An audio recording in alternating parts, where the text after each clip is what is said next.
Vamos agora à entrevista do dia com Maria Lídia Flandoli. Há exatamente 6 meses, onda de protestos em todo o Brasil surpreendeu a sociedade e o poder público. Para saber o resultado do balanço desta manifestação e de planos futuros, recebemos o professor de História, Lucas Monteiro de Oliveira, que é militante do movimento Passe Livre. Lucas, muito obrigada por estar conosco. Bom, Lucas, olhando, nesses 6 meses, qual o resultado mais expressivo dos protestos de rua que mobilizaram o país? Eu acho que o mais importante foi a queda da tarifa em mais de 100 cidades, né? Foi um momento que a população tomou o controle do sistema de transporte público, do sistema de transporte coletivo da cidade. A população saiu às ruas, se mobilizou e tomou na prática o controle, como as coisas seriam decididas, e forçou o poder público a revogar o aumento em mais de 100 cidades. Vocês conseguiram tarifa zero em algumas cidades? Então, teve a cidade de Paulínia, logo depois de junho, anunciou a implementação da tarifa zero, e além disso, algumas outras cidades apontaram para a tarifa zero. Saiu uma nota técnica do IPEA indicando que a tarifa zero é possível e tal. Então, teve algumas coisas que apontaram nesse sentido também. Agora, Lucas, as autoridades, no geral, em todas as instâncias, levaram um chacoalhão. Nós vimos a reação do Executivo, da Presidente da República, de governador de Estado, de prefeito e também de parlamentares no Congresso Nacional, na Câmara Municipal e em assembleias legislativas de vários estados.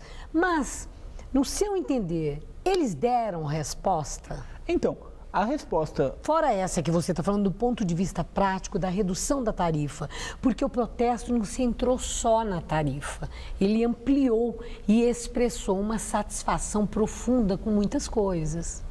Então, o que eu acho, Maria Lídia, é que a demanda não era só por respostas das autoridades. A demanda que estava colocada ali, o que as pessoas estavam fazendo, era se organizando diretamente para fazer política. E eu acho que as pessoas, elas continuam se organizando diretamente para fazer política, e isso eu acho muito bom. Elas perceberam que não adianta a gente ficar esperando a resposta de uma autoridade para a gente conseguir o que a gente quer politicamente. Só com a mobilização direta, com a organização direta da população, é que a gente vai conseguir fazer mudanças, que a gente vai conseguir fazer transformações. Mas eu notei uma preocupação dessas autoridades, dessas personalidades, em dar alguma resposta lá na Câmara Federal.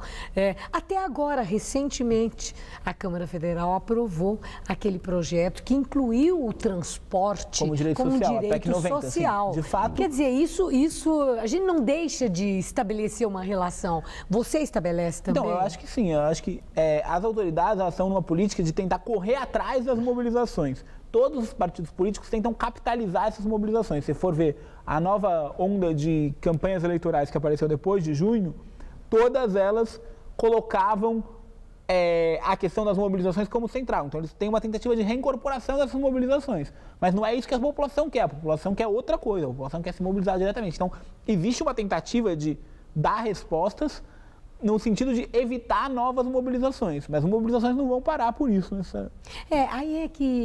Mas de alguma forma elas diminuíram muito, né? E o pouco que houve não teve expressão, porque eram grupos pequenos e logo dispersava. Então, a que você atribui o fato de aquela força, aquele vigor inicial ter refluído e passando até uma impressão, foi só naquela hora e acabou? Mas é que eu acho que centralmente não refluiu, porque a gente ganhou, né? A gente ganhou. Não, depois que a gente mas ganha, eu falo como um movimento político mais amplo que mostra que a mobilização consegue se fazer ouvir. Então, assim, inicialmente a gente ganhou, e depois que a gente ganhou, as mobilizações continuaram. Por exemplo, só na cidade de São Paulo, no mês de agosto, foram mais de 50 ocupações de terreno. A população ocupando diretamente terrenos e reivindicando moradia. É claro que essas demonstrações de rua, elas perderam o fôlego, porque elas não tinham como se manter, porque fazer 7 atos em 14 dias é exaustivo. Não tem como fazer ato todo dia. Você acha que Mas os a mobilização política continua? Podem ter espantado? Não Sabe, acho. porque naquela manifestação, nas grandes, o que a gente viu? A gente viu as famílias. Nós vimos jovens, crianças, eu vi gente lá com o menino no colo, mas depois esse pessoal sumiu. Eles podem ter ficado com medo da violência, da repressão policial. A violência que dá medo nas pessoas é a violência do Estado. É a violência que faz a gente ter queimadura na perna. Eu tenho uma, por exemplo. Mas você não tem medo, por exemplo, quando black blocs quebram a estação de metrô, vitrines, agências bancárias? De um modo geral, isso não dá medo também? Eu acho que não, porque de um modo geral essa violência é uma violência muito reativa, né?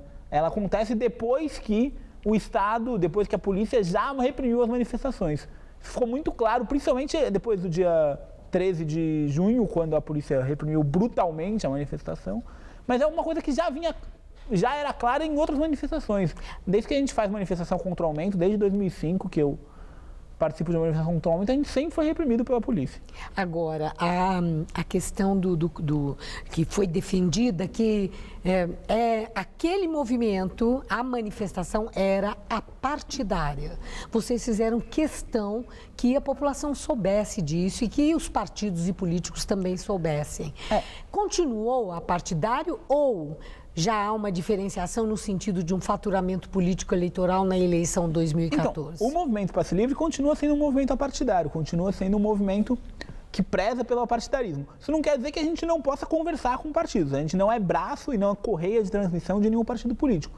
Mas isso não quer dizer que a gente não vá conversar ou que a gente não vá dialogar com partidos, mas continua sendo um movimento apartidário. Vocês vão participar de campanhas, vão dar apoio a algum candidato? Não participaremos de campanhas, nem daremos apoio. Provavelmente a gente vai se posicionar em relação às eleições, como a gente se posicionou em outros momentos, falando quais são as propostas do Movimento Passe Livre, discutindo o que o Movimento Passe Livre defende como programa de transporte. E vão apresentar candidato de vocês? Candidato, certamente não. Não? Não. Através de algum partido, não? Certamente não. Certo. A gente não pretende ter a via institucional como foco nosso. E tem alguma coisa marcada ou alguma data em que vocês organizem nova manifestação para o ano que vem? Para o ano que vem ainda não temos nenhuma manifestação marcada, né? Devem acontecer manifestações locais em torno contra o corte de linhas, que é o que tem acontecido já, porque está tendo uma política de reestruturação de linhas, então a luta contra o corte de linhas e pela tarifa zero vai continuar, mas não tem nenhuma manifestação específica marcada. Agradeço muito a sua entrevista. Obrigado. Uma boa noite. Boa noite.